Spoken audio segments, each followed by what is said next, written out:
Hey guys. For my battle this week, I'm going to be battling Tyler, which is Vicious and Delicious. Uh, for Chris and Steven, if you guys don't already know, he's my brother, and he also goes to the same university as I do. So, we have decided that for us personally, it would be more fun if we did the battle in person. So, we're going to do that. But because of that, uh, I can't really speak out loud to what I'm thinking because then that would just give away what I'm doing, and that's obviously not what I want. So the purpose of this video, I'm obviously going to take you through my team for what I'm bringing, and then like pretty much what I'm trying to do for like with each Pokemon against his team. So to start, I've noticed that Tyler has brought the same six Pokemon to his previous two matches. Uh, he's been using Poison Heal Gliscor, what I can assume is like the Blob Chansey version with 252 HP and 252 Def. He's been using Balloon Excadrill, Choice Band Entei, Mega Swampert, and Fancy Glasses Espeon, which is Choice Specs. So I kind of built around those, and I'm kind of hoping that if he does bring something else, that I can just kind of figure out my way around it. I mean, in all honesty, if he does bring the Rattata, then uh, like it's only gonna take out one of my Pokemon, and then something else can just take it out. But like, I mean, that would be the big thing. I think I can handle everything else that he has on his list. I know Flygon, Medicham, and Drapion are also on his list. I think I have it here. I could probably just look at it. Yeah, so Flygon, Medicham, Drapion, and he's not bringing Audino because he's using Mega Swampert. He told me in person that he's using Mega Swampert, and then Shiftry is the only other thing. So I think I can. So I'm just kind of hoping that if you bring something else, that I can kind of deal with it on the spot. So here's my team, like just as a preview. So I'll go through it one by one. So first off is I declared also in person to him that I would be using Mega Heracross. Uh, this thing is definitely my main win condition against Chansey. Um, I did I did the calc, and even at 252 HP and 252 Def for Chansey, like my Mega Heracross still OHKOs it. Like it's got its base attack. I think it's 515. Yeah, 515 base attack. That is fucking ridiculous. So like it's my main win condition against Chansey, but I mean its coverage can still hit everything. Bullet Seed obviously one hit kills Swampert. Um, it does neutral damage to Excadrill and Gliscor. Whether that'll kill them or not, I don't know. If he switches into Entei, I mean I have Rock Blast. I think I also put it so my Mega Heracross is speed. Um, I think he's faster. He's definitely faster than Gliscor if he just uses like the Smogon suggested spread for Poison Heal Gliscor. I think I calced that as well. He's faster than Mega Swampert outside of the rain. Obviously, in the rain, he's not. Um, I think the balloon Excadrill he's bringing is the bulky version, so he should outspeed that. Um, I think he I think he outspeeds Entei naturally, but Entei does also run um, Entei does also run extreme speed, so uh, but I mean he's not gonna pick extreme speed to hit Mega Heracross when he's at full health.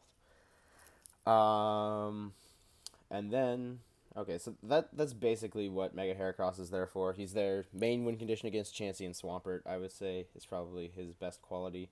He's bulky enough that he can survive most of what Swampert can throw at him. Uh, basically, what I'm trying to do with like if he throws in Chansey, I throw out Mega Heracross because his Chansey can't do a lot to it. Like Toxic is annoying, but it's not also the end of the world because he can one shot it, and if he doesn't switch out of it, great. and if he does switch out of it, uh, I mean, I think it gets over half to everything except Gliscor, even Espeon that it resists. But even then, I can just try to make a prediction, see if like Mega Heracross has good coverage against this team. So, uh, so it's a hard switch in for him to make if he wants to save his Chansey. Next up is my my Pokemon, the Pokemon that's second in the league in as far as value goes. Rotom Wash. I call my Rotom Wash Fill Me with Loads because funny names.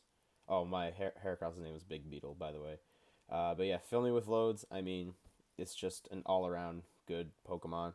Um, so this is kind of like my own flair to the build though, because regardless, most Rotom Wash are especially defensive, but regardless of his whether the 252 EVs are in not in special defense or in special defense, he still gets guaranteed 2-hit KO by Espeon.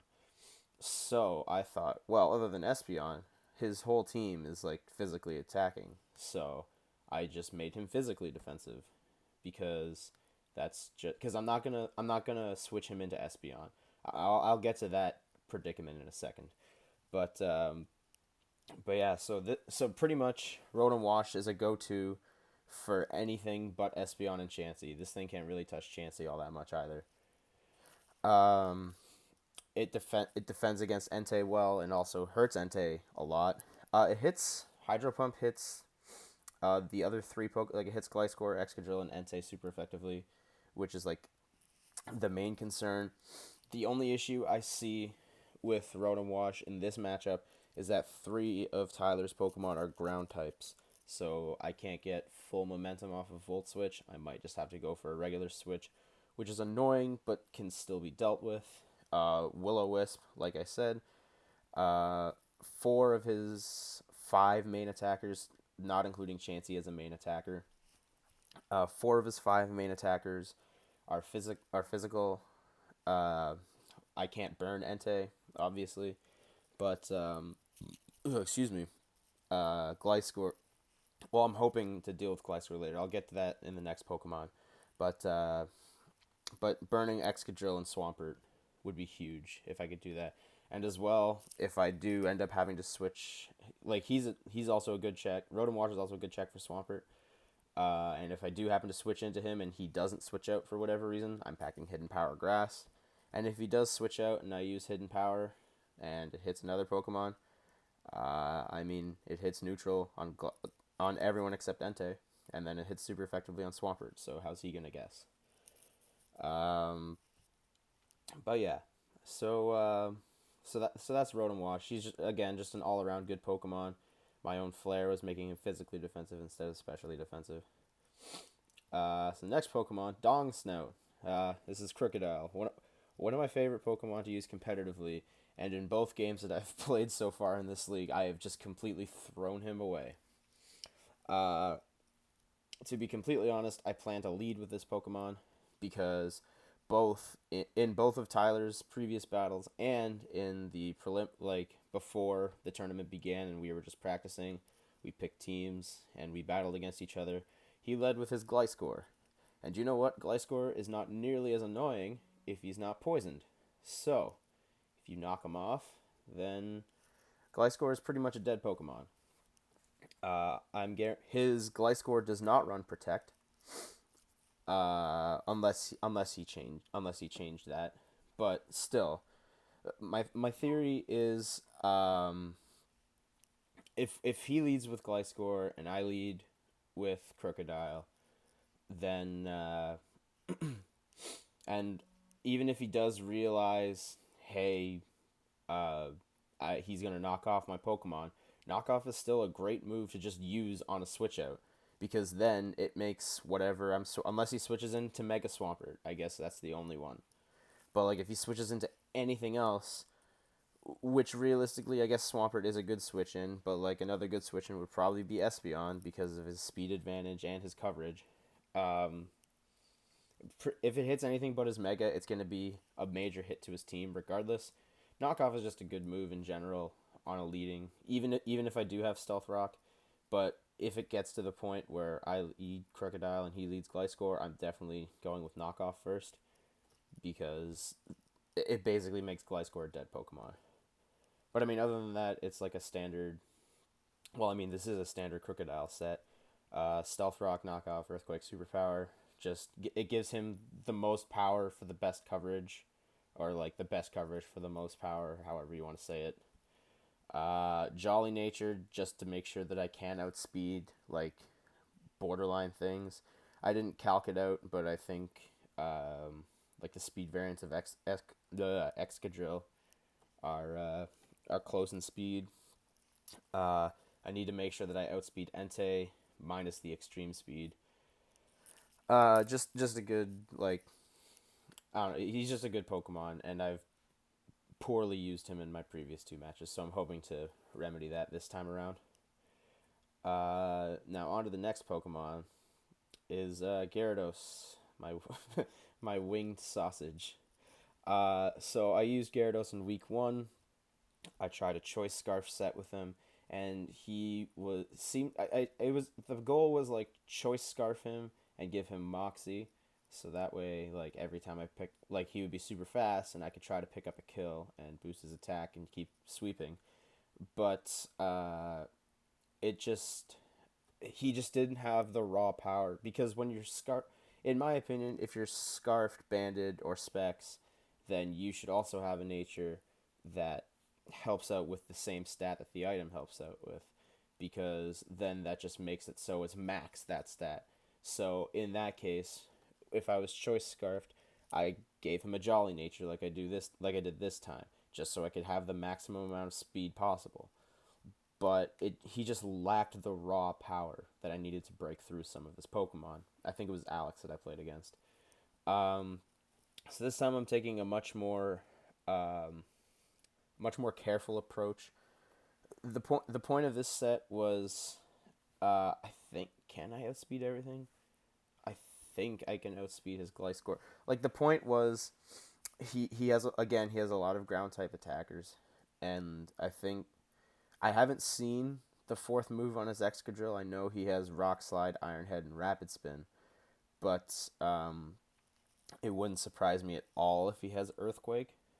So and then his both his Swampert and Gliscor also have Earthquake.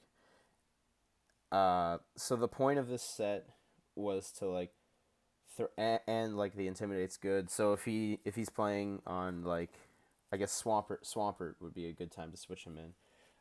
If you threw in Swampert and I switch out to Gyarados, the point is like he would switch out to whatever the hell he wanted to switch out to, and then I would sub, and then I would be guaranteed a Dragon Dance with the sub up, like untouched on the first turn regardless.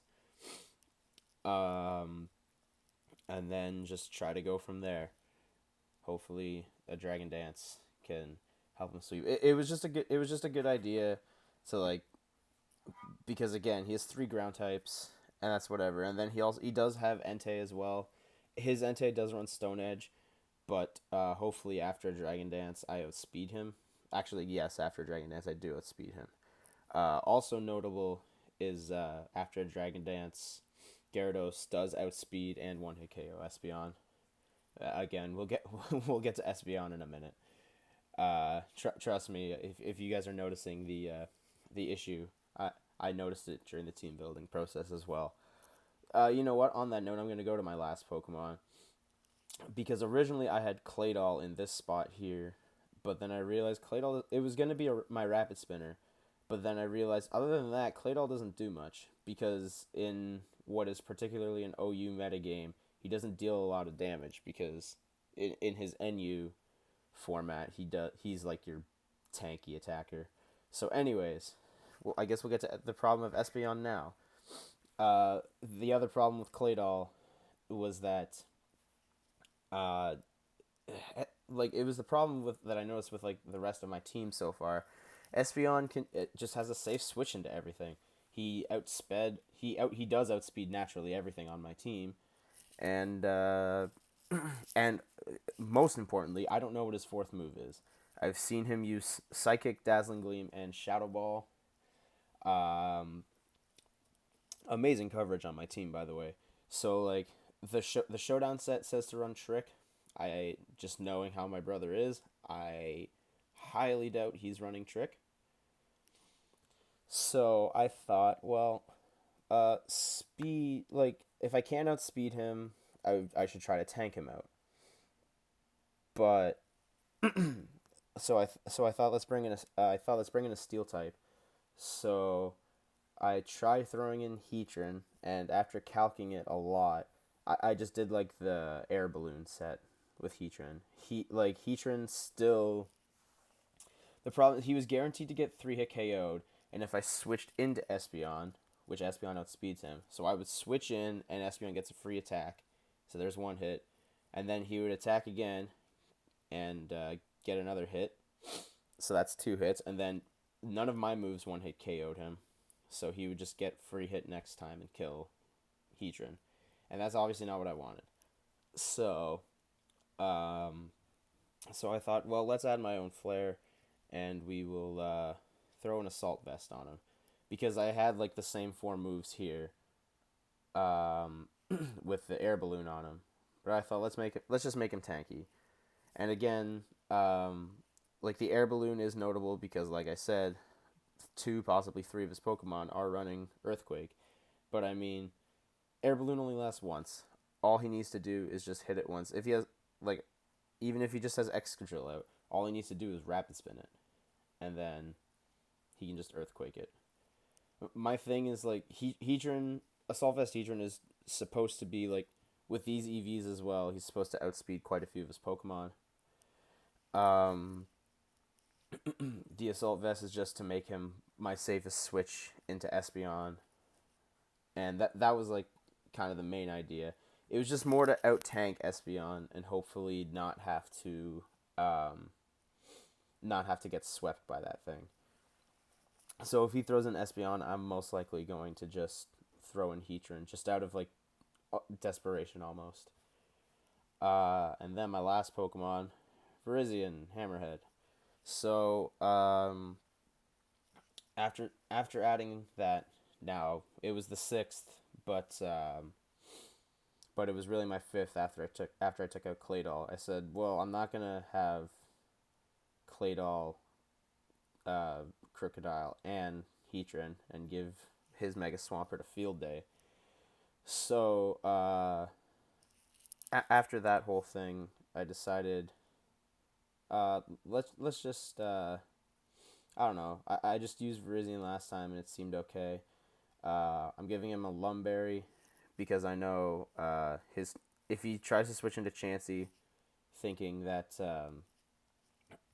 he can tank it. If this thing gets a free switch, and like if this thing just gets switched out of and gets a free Swords Dance off without anything, and that's also why he has the Lumberry. So that way, if he like doesn't attack like Sacred Fire, or like Sacred Fire from Entei, or if his Chansey Toxics, or Swampert's Ice Punch freezes him, or anything that he might bring, he's going to get punished. This thing in RU is one of the premier Swords Dance sweepers. Like, all you have to do is just Swords Dance once, and then like this thing can clean up. After a Swords Dance close combat, 1-hit KO's Chansey. It'll easily 1-hit KO Excadrill. I think it can 1-hit KO Excadrill without a Swords Dance. And then obviously Leaf Blade can take out Mega Swampert. And then close combat is just well, obviously close combat is main fighting type, but like my team in general lacks priority. So when I saw that, I was gonna put a different coverage move on Virizion, but when I saw under the listed moves that he has quick attack available, I said I really need the priority. I would like to pick up some revenge kills. Oh, and also another fun thing, the hidden power ice is supposed to be for, like, if I get in a really bad situation and I have to, it's like Heatran versus Gliscor. I'm hoping that doesn't have to happen, but I mean, you can't take out those possibilities. So, yeah, that was my team. That was kind of the team building process that I went through when analyzing Tyler's team. And yeah, so again, I'm probably going to post this video before I post the actual battle. Um, Specifically so you guys can watch this and so I can convey to you, hey, like this is the reason why I didn't uh why I didn't like talk about my thoughts a lot during the battle. So, yeah. So that was my team. There's a look inside my psyche of how I might uh go into building for your team. And yeah, so I guess we'll see you guys all later.